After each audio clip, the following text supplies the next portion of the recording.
ഇതെന്താണെന്ന് മനസ്സിലായോ? ഇതാണ് എയർ ബാഗ് സ്പൈറൽ കേബിൾ. ഇതിനെക്കുറിച്ച് കൂടുതൽ വിവരങ്ങൾ ഞാൻ പറഞ്ഞുതരാം. അതിനു മുമ്പ് ഞാൻ പറയുന്നത്, ഇവിടെ ഞാനൊരു വർക്ക്ഷോപ്പ് തുടങ്ങിയിട്ടുണ്ട്.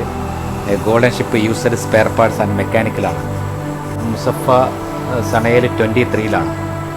ഫസ്റ്റ് ഘട്ടത്തിൽ തന്നെ നമ്മളെ ഗാരേജ് ഇവിടെ കിട്ടുന്നതാണ്. അപ്പോൾ എന്തെങ്കിലും സംശയങ്ങളുണ്ടെന്നുണ്ടെങ്കിൽ ഈ നമ്പറിൽ വിളിച്ച് കഴിഞ്ഞിട്ടുണ്ടെങ്കിൽ ഞാൻ ഡീറ്റെയിൽസ് പറഞ്ഞുതരും. അപ്പോൾ ആദ്യം ഇതിൻ്റെ കാര്യങ്ങൾ ഞാൻ പറഞ്ഞുതരാം. ഓക്കെ.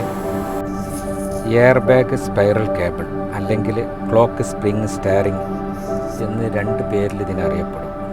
ഇവിടെ ബംഗാളികളൊക്കെ ഇതിനെല്ലാം സെൻസറാണ്, സെൻസർ എന്ന് പറയും, സ്റ്റാറിങ് സെൻസർ. അപ്പോൾ എന്തായാലും ഇതിൻ്റെ കൂടുതൽ ഡീറ്റെയിൽസ് എന്ന് പറഞ്ഞാൽ, എയർ ബാഗ് വർക്ക് ചെയ്യാനും ഹോറൺ വർക്ക് ചെയ്യാനും ഓഡിയോ കൺട്രോൾ വർക്ക് ചെയ്യാനും പിന്നെ അതുപോലെ ഇലക്ട്രിക് ചില ഘടകങ്ങളൊക്കെ ഈ സ്റ്റാറിങ് വഴി പോകുന്നുണ്ട്. സ്റ്റാറിങ് വഴി പോകുമ്പോൾ അത് കട്ടാവാതെ അതിൻ്റെ ഘടകങ്ങളിലേക്ക് എത്തിക്കാൻ, പവർ എത്തിക്കാൻ സഹായിക്കുന്ന ഒരു സ്റ്റാറിങ് വഴി തിരിക്കുമ്പോഴൊക്കെ വർക്ക് ചെയ്യിപ്പിക്കാൻ, കേബിളൊന്നും വളയാനും തിരിയാനൊന്നും പറ്റില്ല. അപ്പോൾ അതിന് വർക്ക് ചെയ്യിപ്പിക്കുന്ന ഒരു സംഭവമാണ് ഈ എയർ ബാഗ് സ്പൈറൽ കേബിൾ. അപ്പോൾ ഇതുപോലുള്ള വല്ല കംപ്ലൈൻറ്റുകളും കാര്യങ്ങളൊക്കെ ഉണ്ടെങ്കിൽ എന്നെ സമീപിക്കുക.